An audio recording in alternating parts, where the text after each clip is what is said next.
Welcome to the Locker Room Podcast. So excited to be with you, Tim, and you, Rod, today to discuss Genesis chapter 2.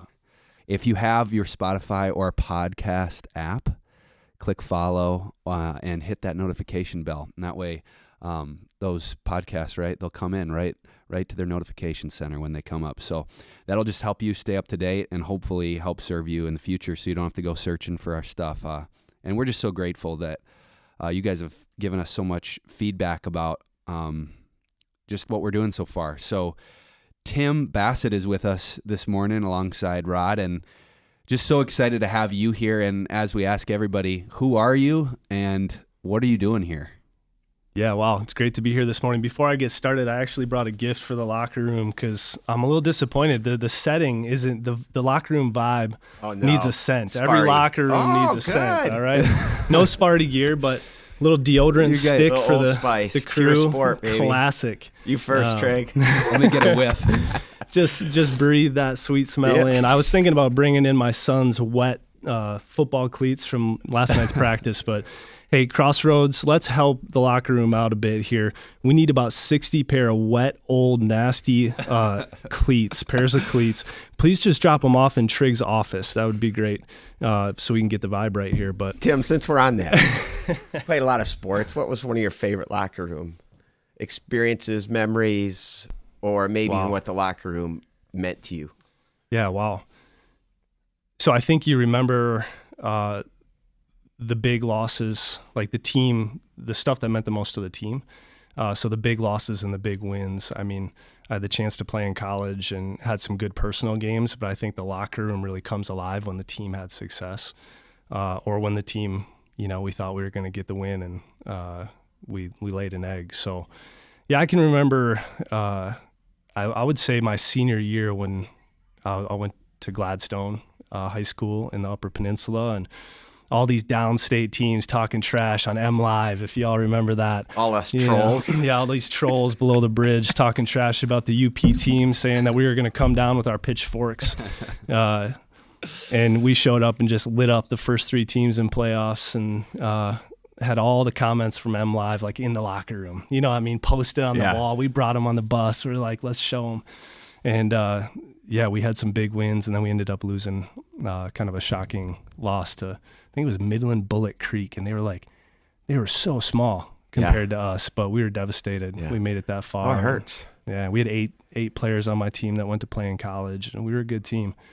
But that ride was a ton of fun, and that loss, you come together, and it's all just experience you get as a team, right? Blood, sweat, tears. They're in the locker room sitting there, not really saying much either, right? But just the presence of your teammates, everybody's just there together, dealing with the blow, the devastation. Yeah. Yeah, there's always a hug or two, Well, and that's the thing we talk about, like this locker room mentality at Crossroads. We talk about the whiteboard, we talk about the game plan, we talk about marching orders for the week. But I think something that we can spend even more time talking about is just what we have here as a community. Yeah. We have each other's back. We can mourn together. We can celebrate together, and we shouldn't overlook that. Yeah, that's for sure. Also a benefit of the locker room. Yeah. So. Yeah, I was even proud of my dad this week. He just takes his place in the locker room every Sunday, and he's struck up a real friendship with a man named Dennis. And Dennis this week lost his wife Nancy to a heart attack. And Dennis was the first guy that my dad saw on Sunday, and he was just telling me about this week. Just to beat two teammates, one devastated by the loss of his wife, and just being able to be together, find strength from each other. So yeah, we don't have to carry that stuff alone. No, you come to the locker room to carry each other's burdens. Amen. Paul talks a lot about that. So yeah. Oh, I went up to Dennis and I just said, thank you for your testimony. And he said, I wouldn't want to be any other place. And Nancy wouldn't want me to be any other place. And I think that just speaks volumes. So yeah, there is this ecclesiology out there, and that's a fancy word for church and how we're supposed to do church. And I think this is especially coming from a younger generation, but it's not limited to that. There's this idea that the big gathering's broken, and it's something we need to graduate from and move on. I just want to say, not at Crossroads. Yeah. Like, we value the small. We value our house churches. We want everyone to find a place and in a place where they're known, knowing others. But the gathering is also very, very important to us. Incredible. It is the locker room Yep. where we can come together. I need it for my soul. It resuscitates me on weeks where I am taking L's in my life, right? And then it's also a place that is refreshing when I've been taking, not the L's, but, taking victories and making ground in my life. And I know that to be true for my wife as well. Speaking of wins, we're so quick to be tempted to jump into Genesis chapter 3, right? Talk about the big drama of the loss that humanity takes, the loss of the garden. And I think that as a result of that, we don't always sit in the beauty of the win before the loss. Eden. Yeah. And Tim, well, first of all, just to give people context, why are you here this morning? And what did you do this week that makes it relevant?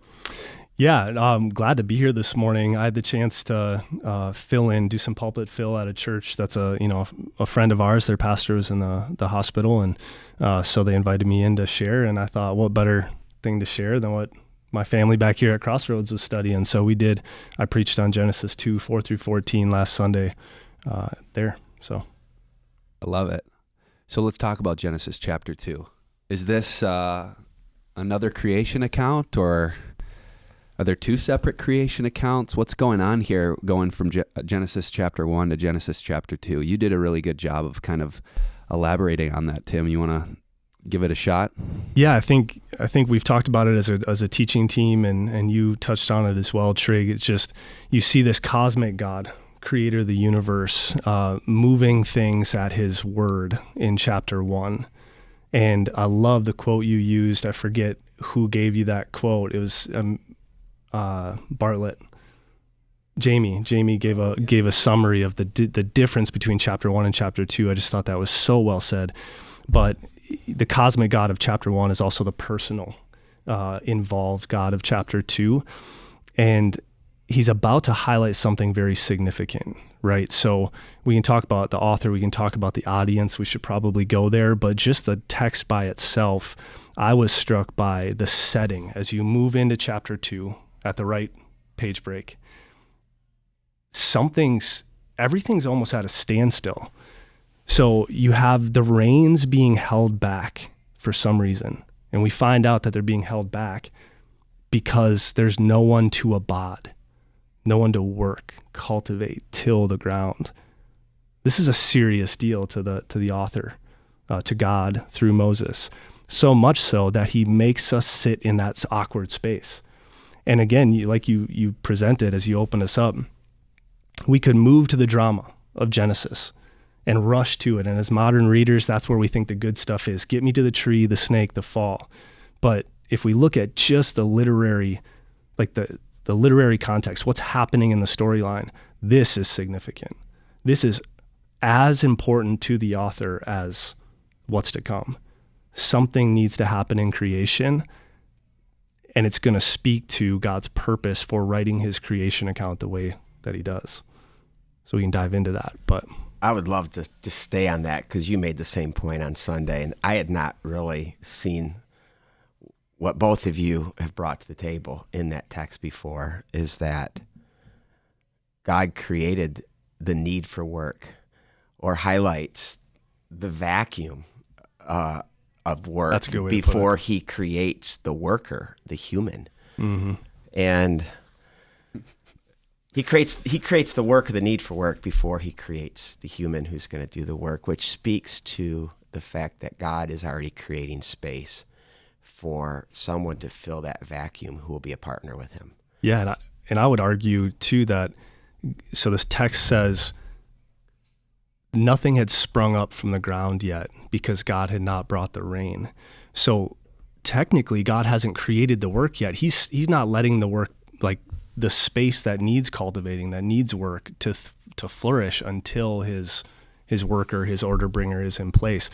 Again, just another theme throughout the whole creation narrative. God has now purposed the chaotic waters to benefit and bless the land, but he's holding it back. He's in complete control of this chaos, and he's given it a good purpose, but because we all agree we need rain. Yeah. Praise God. I mean, you look at all the rain we're getting this week. Working for a landscape company, everything's growing like crazy. It's beautiful. Rain, we need the rain, but God's holding it back for a very specific reason, because he knows when that water hits the ground, things are going to flourish, and they're going to need cultivating. They're going to need a gardener. It's going to need it. So he's holding up his mighty right hand and saying, you can't come yet. And it's a big moment. For all you young men out there, God creates a job before he creates your spouse. So let's get to work, right? I can say amen to that. I mean, work is... There's great joy in it. Yeah, joy. There's meaning. It's not a curse, I think that whole phrase, do we work to live or live to work? And generations have lived into that different way. Some generations live to work, and other generations work to live. But work is a good thing. Yeah, I was even just thinking about it this week. A lot of you are probably really familiar with a guy by the name of Jordan Peterson, but he's a clinical psychologist out of Canada, and I know so many young men have just attached to his voice, and I think he has a lot of really helpful things to say. But I was wondering why so many young men have attached to kind of the things that Jordan Peterson has been expressing. And one of the things is this value of work, that we are actually created to work. And I don't know if he uses that language specifically, but he talks about our dignity and identity oftentimes being shattered because we don't have purpose. And He actually has a chapter in one of his most famous works that's called Make Your Bed Before You Go Out and Criticize the World. And we are in a culture that is so quick to go out and criticize the world, and we haven't made our bed at home, right? And I don't know, just an interesting thought. And I thought, well, we should be speaking to this more as the church, because we actually have a biblical basis for speaking of work as a good thing that in and of itself was created for not just the cultivation of the world, but for our pleasure. Mm-hmm. I love it. I love that God creates the work and then invites us into that work. And you had a great analogy this week with your dad, and when he was doing those jobs around the house, how he invited you when you were still young, 5, 6, 7, 8 years old, into the work that he was doing, which in a sense was probably incredibly honoring. You probably felt really important that you're helping dad. And that's just a great way in which parents can teach their kids what work is, that work can be a joy. Totally. And you oftentimes say this, Rod, but we can't reduce this word work down to just being a job. So how might work in the biblical sense be more than just a job? Because the way we look at work, culturally speaking, is our jobs. And then usually there's a full stop there. Yeah, I mean, the word. Let's look at the word in Hebrew. It's abad, right? And there's a lot of, it's a dynamic word. There's a lot of different ways that it's used throughout Scripture. The most root that I've noticed, and Rod, you can speak into this, is to cultivate, to till up. But you also see it as serve. Throughout Exodus, it's most commonly translated serve the Lord, abad the Lord. But in all cases, I've noticed that, and I think Exodus 8:1 is a really good example. It's translated worship. Yeah. To worship the Lord. So you've got serve, worship, cultivate, till up, work. It's a dynamic word. But I think at the root is that element of doing something for God. There's worship and service involved in this abad. And I'm really stuck, at least in the context of this chapter 2, the context informing the translation of cultivate or to till up.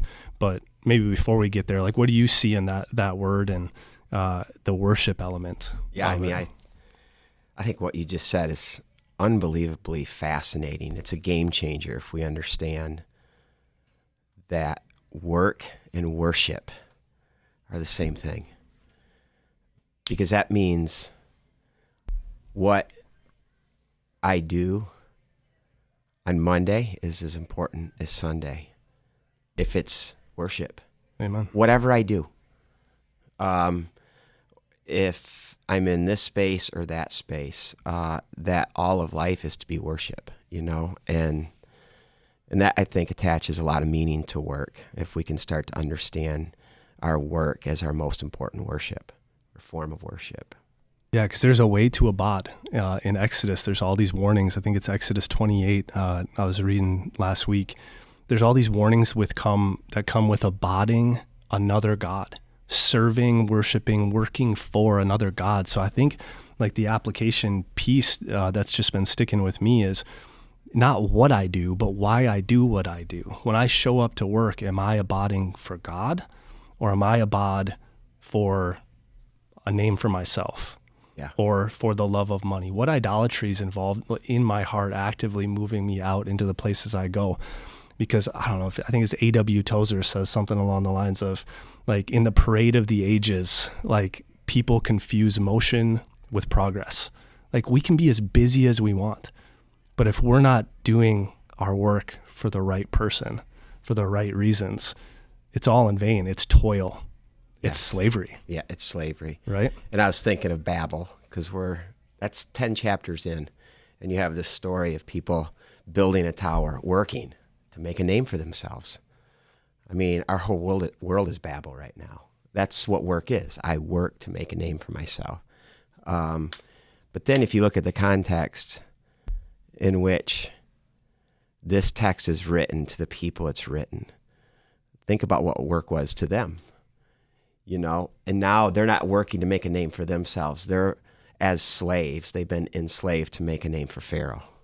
And God comes in, swoops in, and says to Pharaoh, you're going to let my people go so they can go into the desert and abide, worship me. And so he's going to take them out of slavery where they work for Pharaoh to make his name great. God's going to take them to the special place, the desert, where they're now going to, in essence, work for God and make his name great. And instead of being slaves, they're now going to be sons. And I my mind couldn't help but go back a couple weeks to talking about our mission, vision, and values when we talked about the woman with the alabaster jar, because that alabaster jar represented her work. In a sense, it was the most precious thing that she would ever own and ever did own. And she cracks it open and she pours it out over Jesus, representative of him being worthy of all of her work, which is so interconnected with her worship, because what she's doing in that passage is she's worshiping Jesus, but this alabaster jar is representative of her work. So it just goes to show that in the entire biblical narrative, work and worship are so interlaced with one another that they're almost hard to separate. And in the same way that we worship constantly, we're unceasing worshipers, and we will worship something. The question is not what we worship, or not if we will worship, but what we worship. In the same way, we're working. Yeah. Even if we think we're not working, we're working for something. I know. And we live in Babel. So the pressure is to work to make a name for ourselves, because it's so pronounced in our culture. It's what so many people are doing and how they're living. And yet this right here lives in such contrast to that. It's calling us to something higher and better and more meaningful. And our jobs are more than jobs, they're vocations. And then when you look that God created each one of us, we're all the same, and that we're all made in his image like God, and yet we're all unique and different. And that our vocation is probably even tied to that. The uniqueness, the talents that are different, what we bring to the table. And to find that and to live into that for the glory of God. Is there anything else that comes to mind when we're talking about this theology of work? I just think it's worth noting that we see in Deuteronomy and even Exodus, there's this warning that comes to the people. Again, the context of Genesis 2, God's writing through Moses to a people who are about to enter the promised land. All right, so he's preparing their hearts and their minds for what they need to do when they get there. And this call is to halak derek, walk in my ways. It's also to cultivate and work the land and serve him. But if they don't abide him, he warns them that the fruit of your labor is going to rot in your hands. You're gonna cultivate, you're gonna till, but it's not going to produce any crops. And you look back to the garden. Everything's echoing back to Genesis. What is the curse? It's this ground's going to work against you now, Adam. It's going to work against you in your abad, in your effort to serve me, in your effort to cultivate. It's going to work against you. And so I just think there's plenty of warning in not serving the Lord and abiding him. And there's plenty of blessings that come with following after him. You look at Psalm 1 and the list goes on of people who walk in God's ways and who dwell and meditate on his law. They're like a tree planted by, it's garden language.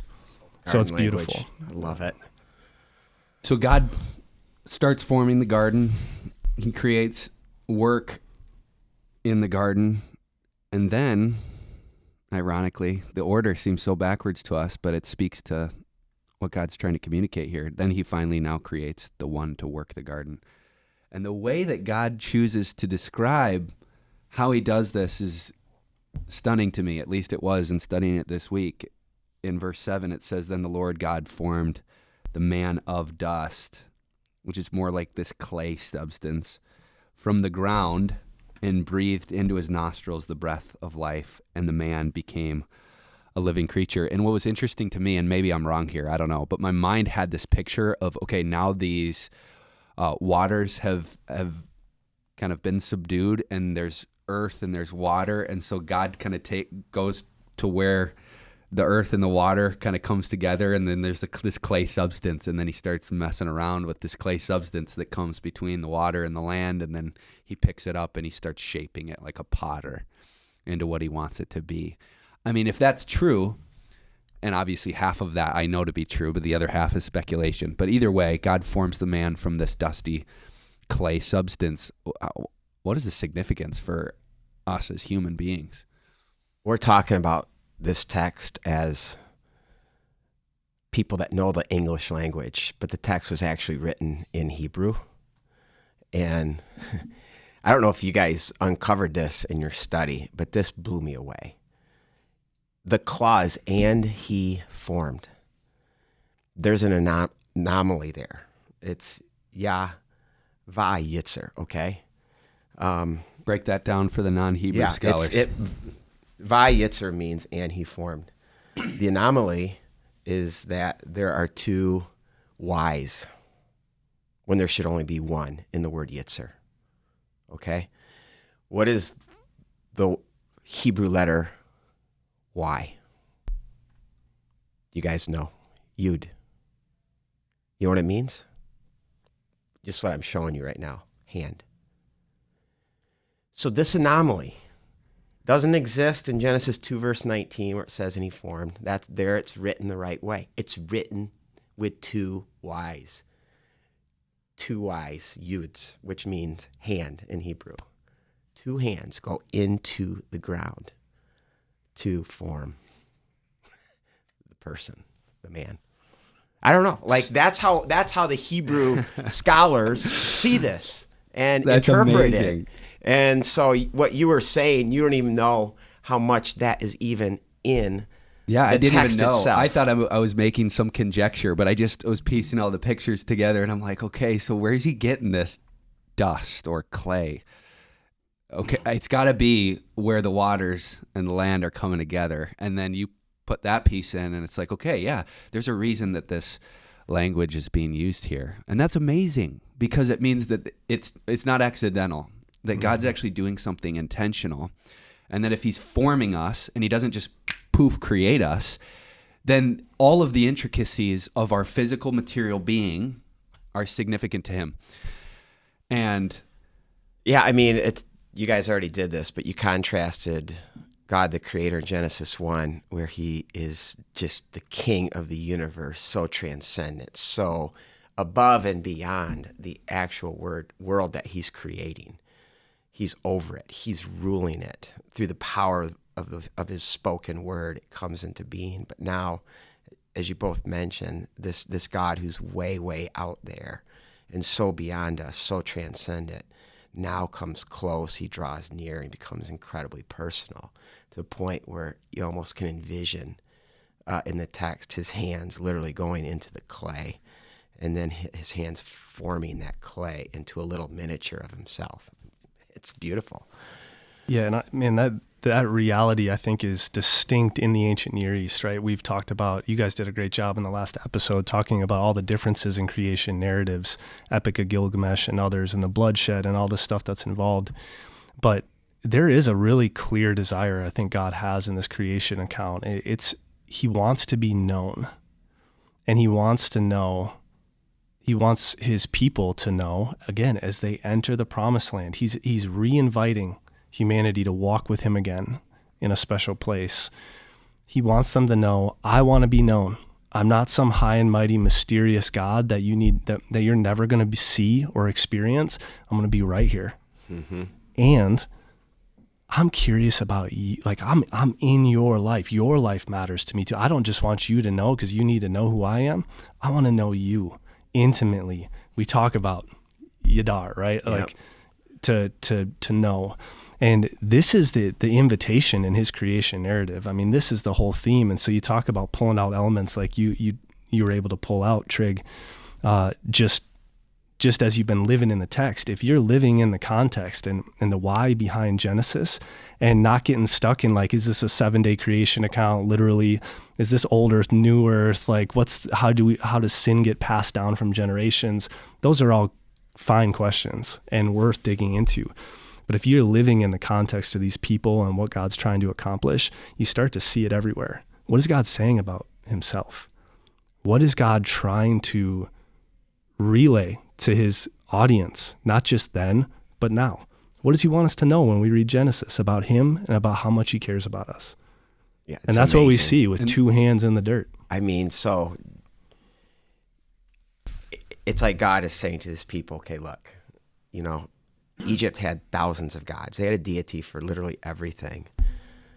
And now this God who literally just did this display of plagues, culminating in him parting the waters and walking them through that parted sea and then destroying the Egyptian army. They're really left like, who is this God? And now all of a sudden they get this text where God's like, this is who I am. Okay? And you get the song, how it starts in Genesis 1, I created the universe. But then you move to the second creation account. I'm the God that formed each of you. I made you. I mean, it's like they already know Psalm 139 before they have Psalm 139. I knit you together in your mother's womb with my very hands. You are fearfully and wonderfully made. I'm that God. And I would say this is how everyone comes to faith. God introduces himself. We don't go find him. He comes to us and he says, this is who I am. And I know for you, Tim, like, I want to make this really practical. Your story inspires me because the language that you've used when you've talked to me about it is God came into my life and he introduced himself. So maybe you could just encourage us with that a little bit. I know it's kind of a dovetail, but yeah, the way that you describe that is so beautiful to me. And I'd love for our people to get a little glimpse into that. Yeah. So I always think of my testimony, and like when I look back, you get older and you're like, man, my testimony is going to take a lot longer to share as you get older, right? Like I'm 36 and there's a lot to the story, but if I just kind of live in that season where God really did a revealing work in my life. Early on in my childhood, there's a lot of brokenness in my home and in my town, my neighborhood, my school. And I think I spent a lot of if you look at your prayer life, it can say a lot about where you're at with God in any season. I think when I was young, I prayed for the world around me. That was a big part of my life, like help my mom and dad's marriage, save my brother, save my friends. But there was a moment, a season when I got into middle school, high school, where I wasn't just gripped with like the darkness in the world around me, but God really grabbed hold of my heart and revealed it to me. like he does to Israel in the desert. He just showed me my heart and how dark. I was living two lives, one foot in the church, one foot out in the world, making a ton of mistakes. And God just put my heart on display, put it out on the table, and my whole prayer life changed.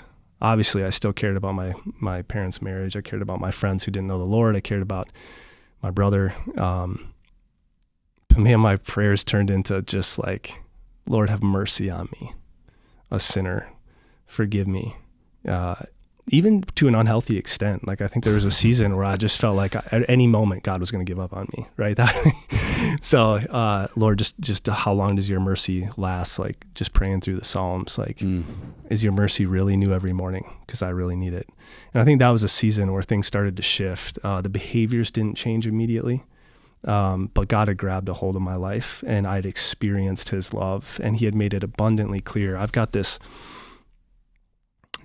vision in my head that came at such a perfect time in my life in high school, crying in my basement bedroom, Saturday morning, hungover. I had made a bunch of mistakes that Friday night after a football game, and feeling like God was done with me. And I remember the vision, I'll never forget it, and I share it often. Jesus getting down on his knees. Because I think, again, backing up, prior to that, my vision of God was, yes, he died for me. Yes, he loves me. I know all the answers to that. Like, I know the gospel mentally, but how I experienced God was off in the corner of the room with his arms folded when I made mistakes like I had just made. And in that moment, Jesus got down on his hands and knees, put his hands on my face, pinned his forehead to mine, and said, I love you. I'm not going anywhere. Try me. And it was like a football coach grabbing my helmet and yelling truth into my face. And it's the language of our relationship, and God knew it well. And I experienced him, and he got down at my level on his knee. And it changed my life. Again, behaviors needed some time to change, but that experience of God just solidified, this is who I love, this is who I live for. And this is what God does in Genesis 1 and Genesis 2. He takes the chaos and he rules it and he subdues it and brings life and order out of it. In fact, this is what I think's going on when it comes to these rivers. Is Genesis 1 starts with this chaos, this abyss, the deep, soupy, swampy. And now we have water, but it's rivers. And what's the difference between a river and a swamp? A swamp just consumes. A river has guardrails, it's got banks. But more important than that, a river has a destination. It's actually going somewhere, it's flowing somewhere, and it has a source. And the source of this river that has been ruled and subdued into a river that now is water that brings life into the world, which is what God does of our own lives, right? He takes the chaos and he's like, that's mine, I'm taking it back, and I'm going to use it for my purposes, right? And now it's now you know where the source of this water is coming from. It's coming from God, the life that's breathing in it, but it's also got a destination. I want that water to flow into your life, that living water, and now I want it to flow out of your life. So maybe we could talk about the significance of these rivers, because there's a ton of theological geography going on. And thank you for that, Tim. That was such a gift. But while this word is not used in this text, I think that it would be very clear to a Hebrew that these waters are Ma'in Kaim. Would you agree with that, Rod, or no? Yeah, for sure. What is Ma'in Kaim? Ma'in Kaim is the opposite of the Tehom. The Tehom is the watery chaos of Genesis 1, verse 2, that the Spirit hovers over.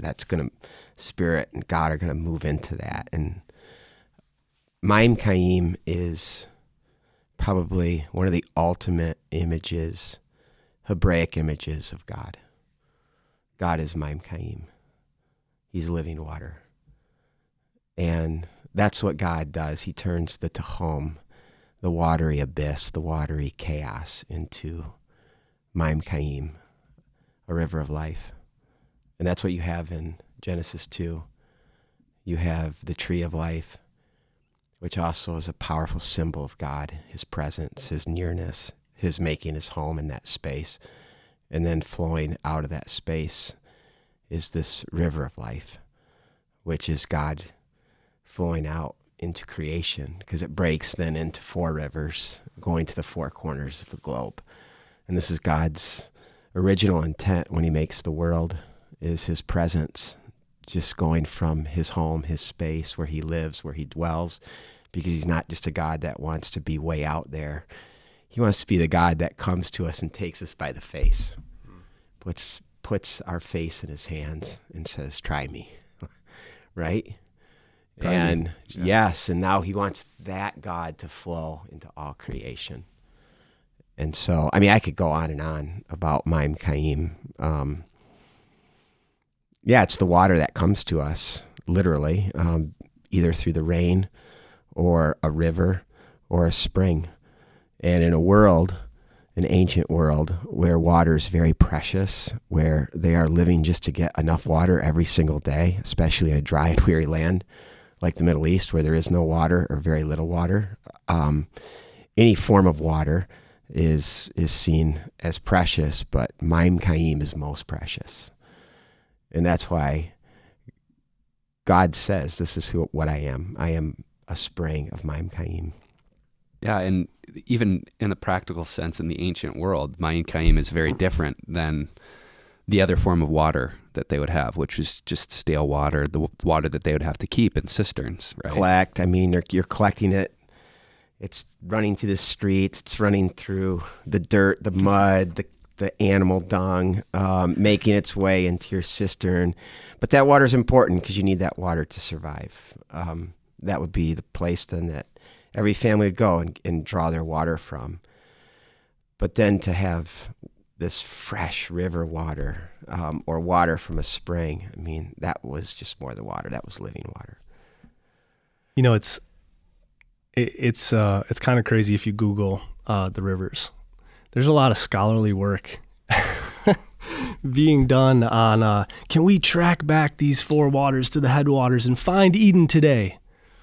2 of them you can find on a map. Well, look at that. Trig's already done the work. So I'm just saying that's why people, I think, get curious, because 2 of them you can find on a map. The other 2 you can't. So let's talk about that. Well, it's just interesting to me. It goes back to this thing we're going to say throughout the series, right? Is going to be like, what does our modern lens make us ask that God's not trying to speak to? Now, would God love it if we discover beautiful rivers and happen to find them? Like, of course, fun. That's great. But that's not the point. The point is this vision you just laid out. Adam gets it. Adam's going to see it, and hopefully Israel's going to see it as they enter the promised land. You were made. So the names of the rivers in Hebrew, I don't know if these are 100% accurate. We always look at Rod, me and Tryg over here, like, are we right? Yeah, we're staring at him. Rabbi, am I right? But I've seen them translated as fruitful, flourishing, rapid, and bursting forth. Yes. Those are the names. Are those the names? Yes. This is the vision. Yes. Right? That's what's to break forth from God's home. Yeah. Flourishing. This is the intent for Rapid garden, for mankind. life. Yes. I don't know. You look at the church today. Are we bursting forth? Well, now, okay. And so now we're back into I'm getting too excited. God created work before he created the worker. Mm-hmm. And what is the work? The work is that we would be this river of Maim Chaim, as we live into God and are connected to God, because God's home is Adam and Eve's home too. That garden, they lived there together, and then the work is, God is on mission from the very beginning, and the mission is to bring this water to the 4 corners of the globe. Okay, so let's play that theme out even further if you want your mind blown, because I did a little bit more study on the rivers as well, and you're talking about how their now job or their work is to bring that to the 4 corners of the earth, which is why there's 4 headwaters. But remember, there's one source, which again speaks theologically to, we all have the source, which is Yahweh, and then we take that source and it breaks off and goes to the 4 corners of the earth. So there's your missional language. Okay, but there's 4 actual names for these rivers. You have the Pishon, the Gihon, the Tigris, and the Euphrates. And what I learned this week is crazy. So Pishon just means gusher. And the text says that it's got gold in it, and then it's got aromatic resin is how the NIV translates it, but the ESV says bdellium. And this Hebrew word is actually used only one other place in the text. So this is the stuff that's in the river. And the bdellium, the only other place that it's used is to describe the manna that falls from heaven, the food of Eden for the Israelites in the desert. And that's what's in this river. And then there's gold there, and then there's onyx. Yeah, we're still in the Gihon. Yeah, and so there's onyx. Let's see. Where's the onyx? Is the onyx? Yeah, the onyx is still in, no, this is in the Pishon. And onyx, if you were to actually Google a picture of onyx stone, it looks like light breaking into darkness. It's a white and black stone. And it looks like these white, just like lines are bursting into this black stone. It's kind of cool. So I don't know, take it or leave it. That's cool. So then that winds its way through Havilah, which is on its way to Egypt. And that's where God's people obviously end up, in Egypt. But then you have the Gihon, and the Gihon is mentioned only one other time in the biblical text. And it's the spring water source of Jerusalem and the temple. Now, you guys both walked through that river. Oh, really? Yes. That's the Hezekiah's tunnel. Wow. Really? Yes, that's the Gihon. It's the Gihon spring. Wow. It means gusher. Yeah. So there's your second one right there from the temple. Okay, and then you've got Tigris and the Euphrates, which are associated with Babylon. And what's significant for that is that when God's people are in Babylon, what does Jeremiah, the prophet, tell them to do? Build houses, plant gardens, bring shalom to chaos. Yeah. Which is also their call in Egypt. Right. So to go back to your point, I think sometimes we can get, and you talk about this too, why are we so tempted to flee the city? Because the city oftentimes has the chaos, and we feel that as Christians, it's okay, we got to flee the chaos rather than move into it and bring shalom to it. And here these rivers are associated with places that will be chaotic for God's people. And yet that's representative of them and their call to bring life to it. And of course, this is the call of Abraham and the family of God, right? It's you are going to be a blessing to all nations. And then wherever the family of Abraham, as it grows, becomes that blessing, you get these pictures of Eden. And oftentimes those stories happen around wells or water sources. I mean, the biblical imagery is amazing here. Yeah, and again, when you put it all together, God created this universe and then created a partner and essentially said, Adam and Eve, partner with me. Partner with me. Rule, subdue. Here's the keys to my whole universe. Bring my shalom to chaos. Be like me. Reflect me. Bring me to the world. And when that doesn't go well, God doesn't just give up on the universe. He raises up another Adam and Eve, the Israelites, and says, all right, let's do this again. Be my people in my special place, in my garden where I'm going to live. And now put me on display. Bring my Maim Chaim to the world. Yeah, expand the borders of Eden. Every day we wake up in the morning, Crossroads, hear this. Every day you wake up in the morning, whether you love your job or you hate it, whether you find yourself in difficult circumstances or the ideal setting, when you wake up in the morning, you're planting gardens. You're expanding the borders of Eden to those conversations at the water cooler at work, to your marriage, to your kids at the dinner table, where you shop, where you spend your free time. These are the spaces where we can plant gardens. We can extend the borders of Eden. But there's a way to go out into the world, right? Devoid of the presence of God, toiling under our own power without God's presence. And it leads to exhaustion and bad fruit. As we learn, God warns his people entering the promised land. You can toil, you can abad, but apart from me, bad fruit. There's a way to go out into the world and, again, achieve and be busy, but not do it with the presence of God for the sake of God's name. And so Eden's only Eden because God's there. So the only way we expand the borders is to bring his presence out from that space. And just like the bursting forth rivers, that's our call. Yeah, without God and being connected to God, we are the Tehom. It's the source. Or the chaos, the watery chaos. Yeah. And I love what John Eldridge says. He has this imagery that we are to be outposts of Eden, these outposts of Eden in our world. And we don't do that individually as much as we do it collectively, as a community, as families, as a tribe. We are to be a people that are drinking the living water, connected to the tree of life, these outposts of Eden, and that are bringing Eden to the world. And that the river of life splitting into 4 headwaters is actually a perfect picture for what we want Crossroads to be, which is that we all have one source, but we have many destinations that we're taking that source of life to throughout the week. And this is why I love that you're here, Tim, because I hope that this doesn't happen, but I would imagine sometimes if it's like, okay, well, Rod and Tryg, they work at the church, like it's easy for them to picture the fact that they might be working for or alongside God because, they're doing church work. But you're not directly involved in that every single day. You're at your landscaping company. Yeah, you're at the Hammer. Yeah. You're wearing their shirt proudly today. Yeah, right back to work after this. Dude, you're a gardener. Heck yeah. Well, so can you speak to that a little bit? Because sure.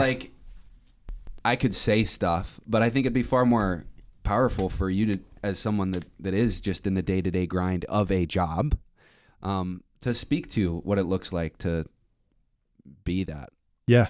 This season at the Hammer has been just incredibly fruitful for me missionally to realize this. I mean, my biggest takeaway, I think, from Genesis as we've studied it is just this reminder that when I wake up in the morning, it's not about the job description on paper. I need to get that done.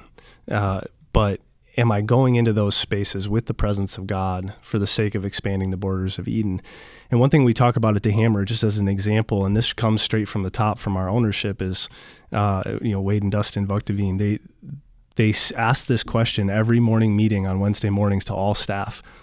We say, what's said in the truck matters. Conversations in the truck matter. And so you look at your life, you spend 70% of your time at work. And the guy that's sitting next to you in the truck or in the cubicle across from you is impacting you as much, if not more, than some of your friend groups that you only see on Friday or your house church that you see for 2 hours on Sunday. The people you work with, one, it's a mission field, right? It's a space we need to cultivate, that word abad, but it's also a space that can impact us. And so living in that space, if you're not living in that space with knowing who you are and knowing what you're here for, you will get swept and tossed by all the waves of varying opinions and influences that are upon you at work. But even more beautiful, if you wake up realizing the purpose that you have, you can enter into that space with intentionality, and it matters. It's eternally valuable. Everything we do, everywhere we go, who are we to say that the one person we see in a truck for our 50-hour work week isn't as valuable as the thousands who listen on a Sunday morning, right? We need to enter those spaces and understand that our call is to cultivate, expand the borders of Eden, and God's given that work to us. And if we don't do it, no one else is going to do it because no one else is in that space. That's so good. So that's meant a lot. And that's why we exist, Tryg. Our job at this church is to raise up our people to be outposts of Eden, who are living their lives on mission through their vocation, bringing Maim Chaim to their world. Yeah. And to do that, you got to be filled up and you got to know the source.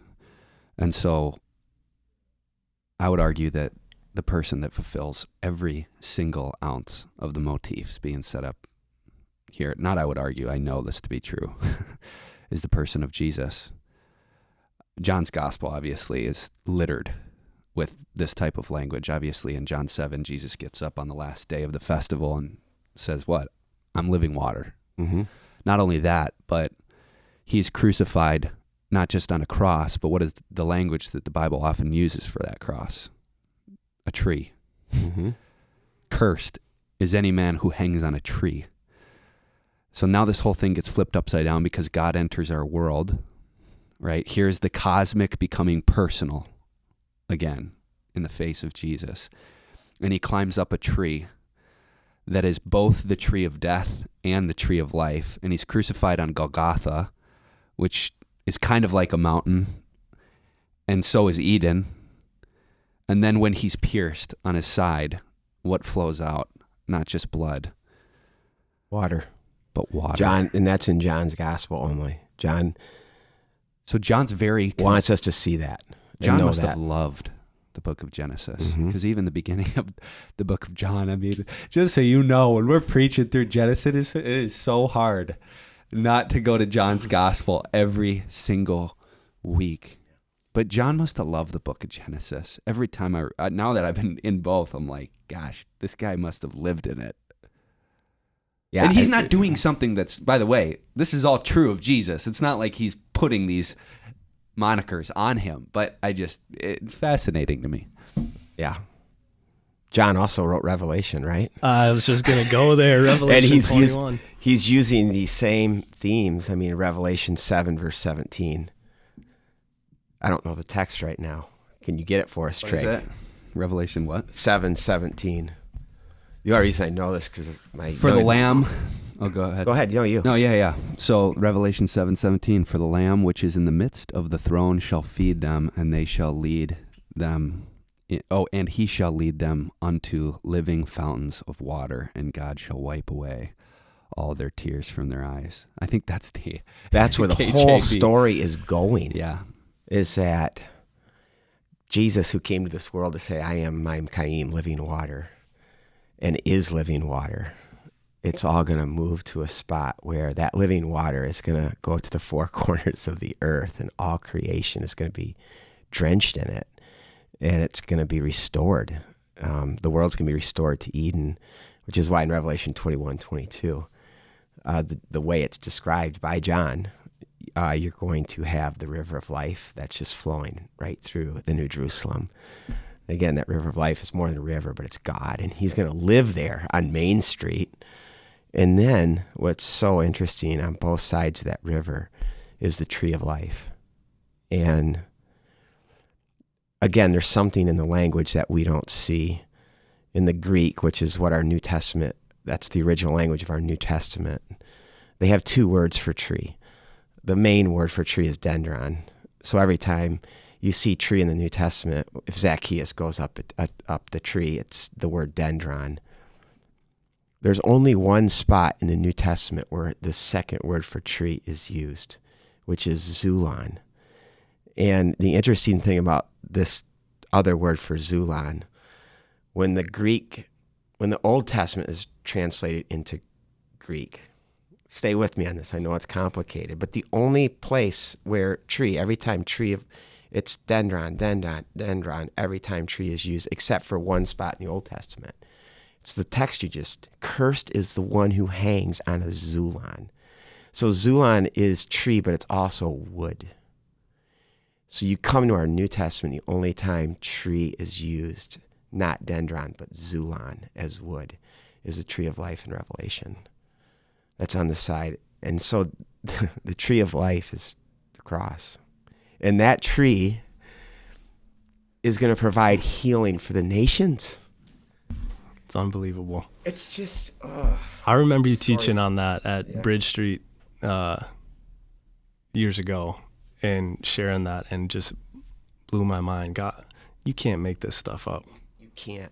So when I said on Sunday that I felt, and maybe this was the wrong language to use on a Sunday morning, but when I said that I really feel like it's criminal, the types of things that we have to fly over for this thing to even come close to 40 minutes, it's because of this stuff right here.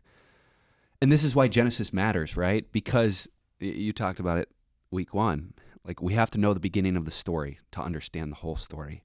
And the beginning of the story couldn't be written by all of the AI robots in the world right now. ChatGPT. You can't create this. You cannot create this through artificial intelligence. You need the intelligence of the universe, the Logos. Well, and I'm wondering here too, if we can, there's, to your point, Tryg, and Rod, you go first here, but to your point, there's more. How much time do we have? I Can we know. nerd out? I've got one more piece on that, Revelation Yeah. 7 and 21, but you go first. You. So it says he fed them. What else does Jesus say that he is? He's Ma'im Chaim, but he's the bread of life. Yeah. Mm-hmm. Let's carry the table theme through. I know we live in it in the Gospels. We look at it at the wedding supper of the Lamb in Revelation 21. Talk about it's a harvest of all the best grains, all the best fruits and vegetables and wine, right? But let's take that theme all the way back to Genesis 2. Abad, again, a dynamic word, but you see its use in the Old Testament. It's a word, again, cultivate, to till, that speaks of harvest. There was no one to harvest the fruits, the vegetables, to cultivate. So you take that word cultivate, not only to cultivate the land, but talk about cultivating community. Like Jesus did most of his ministry at the table with tax collectors and sinners. The table is significant in the ancient Near East. It's your status, it's your community, it's your family, it's your place in the world. And so you carry this theme of cultivation all the way to Revelation 21 and how much the table and how much food, praise God, matters to God. Yeah, love it. And what's the scene? From Genesis 2 to Revelation 21, now we're in a scene with a great feast of food. It's a great feast of food. But Revelation 21 shows the greatest harvest of all time, the harvest Christ died for. It's people from every tribe and tongue and nature. So good. Our call to cultivate isn't just to work the land, it's to cultivate community, to cultivate discipleship, to bring people to the hope of Jesus Christ. Like, it's a big word from start to finish. And That the is so harvest is good. plentiful, I know. but what's the language? The workers are few. I know. And then you talked about Jesus as the bread of life, which brings us back to Eden because if that aromatic resin, bdellium, is what describes the bread of life basically for the Israelites. It's like, it's all over the place. Every time you say bdellium, I think, what's that word? Like meconio or something? Like, it's like baby poop. I just have my Meconium? wife in the back of my head going like, no, that's that, what's that black stuff? I remember when meconium or their first whatever. diaper. Yeah, totally. It's like, what are they doing? It's a funny word, sorry. But just, I mean, now let's go back to the beginning. Tim, you just took us to the end of the story, but the beginning of the story, we have a God in Genesis 1 who is so awesome, who created the galaxies, the millions upon millions of stars. He named them all. And then in Genesis 2, you have this God that, I mean, this misspelling of a word, which gives us two yuds that are two hands. And I'm back to that, even that moment you had where those two hands grabbed your face. Mm-hmm. And these are the same two hands that go in the mud. And like, whose hands are these that are doing this? This is Jesus throughout the whole text. He's not just at the end of the text. He's not just in the middle of the text, but he's right here at the very beginning. He's not just the God that's way out there, but he's a God that, yeah. And that's what he does in our lives. Like, that's what this podcast is about. Like, I hope that your minds are blown by the things that our minds have been blown by, but it's more than that. It's because this God is real, and that's why I wanted to go to your story, Tim. Like, he's doing this every single day in our lives. And then to your point as well, like, there's also things in our own lives that are still chaotic and hectic, and they haven't been subdued. We haven't allowed them at many times to be subdued by God yet, or we're holding them back from him. So make your bed. Let God make your bed. Bring God into your world. I love right? it. Amen. I mean, our culture today is so looking into everybody's house, looking over the fence at everybody's backyard and critiquing it and judging it. And I like that, Tim, that you had that time in your life where you were even concerning yourself with all those people in your life, trying to hold everything together, everyone together, which was all good. But when God finally said, hey, Tim, maybe you ought to make your own bed, almost, right? Yeah. Yeah, that's exactly it. Yeah, I mean, Eden is a real place today, and God still lives there, and we can still enjoy him and have relationship with him. And it starts in our hearts. It does. Where is the garden today? Yeah. Where does God first bring shalom to chaos? If you have a testimony, you know the answer. It's your heart. And then from your heart, right, God breaks through his shalom, his order to chaos. Just pause for a minute. God wants to bring order to your chaos. Amen. I know. Let him do it. Invite him in. Invite him in, and then watch what he does in your spheres of influence, at work, at home, in your neighborhood, as that shalom, that peace bursts forth. I know. It bursts forth like the vision always was into the hearts of the people around you. And that's why it's even just as much about being as it is about doing, because things that burst forth are only things that are already in you. That's good. And so they burst out of you because they cannot be contained. Go ahead, Rob. Did you guys ever have a seminary prof that said something like this? And I don't want to indict seminary profs here, but I had several of them that said, this whole idea that you invite Jesus in your heart, like, where is that in the Bible? Listen to this. And you'll go after me. Because I started to think about it. I was like, you guys are right. It's not anywhere in the Bible. Why did everyone tell me to invite Jesus into my heart? Calvinism just killed it. You're so funny. Paul's prayer for the Ephesian church. For this reason, I kneel before the Father, from whom every family in heaven and on earth derives its name. I pray that out of his glorious riches that he may strengthen you with his power through his Spirit in your inner being, so that Christ may make his home in your hearts through faith. There it is. This is Paul's prayer. And then he just goes on, and that you may know the love of Christ, and to know that this love that surpasses knowledge, that is wider, deeper, higher, fuller. Now we're right back in Genesis 2 again. Then the Lord God formed the man from the dust of the ground, and he breathed into his nostrils the breath of life, and the man became a living being. We need God, not just adjacent to our lives. We don't need to live Jesus adjacent lives where we kind of keep him at arm's length, or to use football language, kind of stiff arm a little bit. But he's there, and we invite him in every once in a while. We need him to consume our lives. We need him to be in our lives, in our very being. And this is also why our picture of humanity in Genesis 2 matters too, because it both humbles us and exalts us. And we need humility to receive that, right?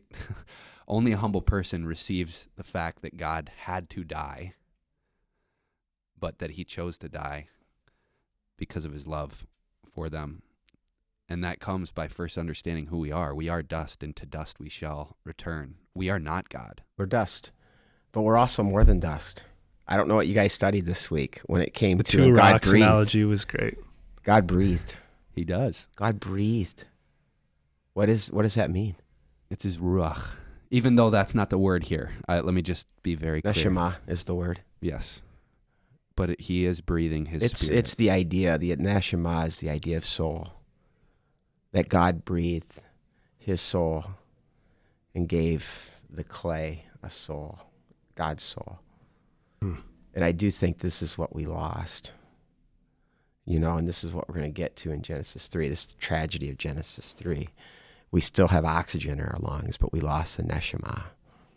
But we've been made to breathe God, not just oxygen, right? In the innermost depths of our being.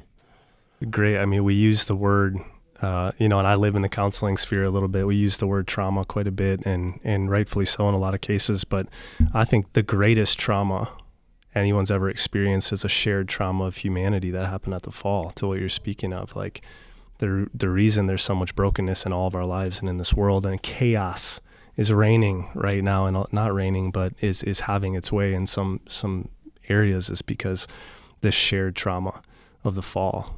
Yeah. We lost the presence of God. Yes. Dwelling in us. And again, right back to the heart. You always say God's a gentleman. Jesus is a gentleman. He wants to make his space in our hearts. He moves all the way up to the door, but he still knocks. He knocks. He knocks. And he wants to be back in that spot. He wants to heal. He wants to restore. He wants to bring order to the chaos, to the trauma, to this emptiness that we all feel, that we're all trying to fill in a million different ways. He knocks and he says, let me come in. Yep. I can fix that. And he's saying that to a church. Totally. In other words, what am I doing on the outside? But he's a gentleman. He's knocking. Let me in. And let's do what? Let's eat. Let's have a meal. Let's feast. And that's why you can't do this Christianity thing alone. You can't just watch the live stream. I'm sorry, you can't. Yeah. You need to be connected to the body of Christ. Because, well, we are temples individually of the Holy Spirit. The language that is used most frequently in Scripture is plural when it talks about the temple. Yeah. And now we're back in Genesis because this is temple language being used in the garden. And then the temple and the tabernacle will be mini Edens with Eden imagery all over them, because this is what we were made for, and that's God's home. And the temple will eventually be destroyed because Jesus comes onto the scene. What's the last thing he does with his disciples in John's gospel? It's weird. He breathes on them. That is what humanity lost, is the very breath of God.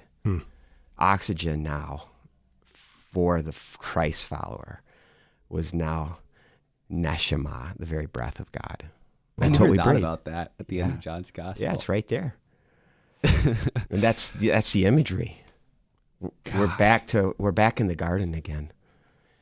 We're not just breathing oxygen. That's Jesus crazy. came to bring the breath of life. So to your point, this could be hours long. We're still scratching the surface. I could sit here. I'm glad this is a long sermon series.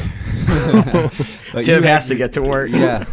But Tim, just so grateful for you, your friendship, and yeah, even just this week battling with the text with you. Was Yeah, just man, such it's been a gift. blast.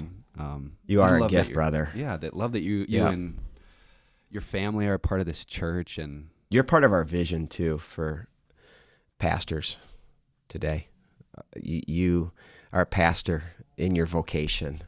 Yeah. You're not just a pastor who works at a church. And that's a big part of our vision at Crossroads. Kingdom of priests. Yeah, exactly. Yeah, Shayla and I just feel like we've been raised up, by this church, and that DNA is in us, and so it's so cool. Tryg, man, you've just jumped in, you've got that DNA, and you're living into it. This podcast is awesome. Being in Chicago with you has been awesome. Getting to know you and Mal, and man, guys, keep it up. The locker room has always been a part of Crossroads, and now to be able to just have a space to voice some of this after the sermon prep is over stuff, I think is going to keep serving our people really well. So thanks for having me on. Yeah, for sure. yeah. And we got some good ones coming our way. We got some special guests that are going to be coming on that I think will really be beneficial for us to sit at their feet and receive from them. So that's all I'm going to say for now. A little teaser. Hey, Crossroads, don't forget 60 pairs of preferably wet, stanky. I mean, I want the worst cleats you can find. I don't care if it's an 8-year-old's cleats or an 18-year-old's cleats. Get them to Tryg's office. We got to get a vibe going on here in the locker room, right? I love it. I had a lady who came to Crossroads a long time ago, and she's Dutch. So she actually, from the Netherlands, she moved back to the Netherlands. And just out of the blue, she emailed me this week. And she, of course, calls me coach, which I love. And she asked, how's the locker room doing? So I feel like the locker room is back. I feel there was a season where we were losing it, but it's back. And I'll just leave it at that. And it's fun that it's back. And it's back because of guys like you, Tim, Tryg, Quinn. Thank you. It's game on. But it's so much more than that. It's back because Crossroads, that's what God we is are. the shepherd of this That's church. what we are. Exactly. That's what we are. Yep. And you know what? We all go through a little bit of an identity crisis at times, and we have to be reminded every single day who we are. And this is who we are, and this is who God's called us to be. So I haven't done anything new. This is just an expression of that. And The locker room requires great teammates. Yeah. It does. It just requires teammates that understand, are all on the same page, working towards the same direction. And I guess from that vantage point, I can say we're back. I love it. I'm super excited. Hopefully you are as well, Crossroads. And as Quinn has reminded me, you don't like podcasts. You got to follow it and then hit that notification bell. And that way you'll stay up to date on all of our new podcasts coming out. We're going to have some bonus material in the next few weeks with different stories that we think will be beneficial to your walk with the Lord as well. And we'll keep these coming to you and keep giving us your feedback. And again, go to lockerroom@crossroads-bible.org to submit any questions. And we would love to hear from you. This is the Locker Room, where we break down sermons, stories, and scripture for the race of our faith.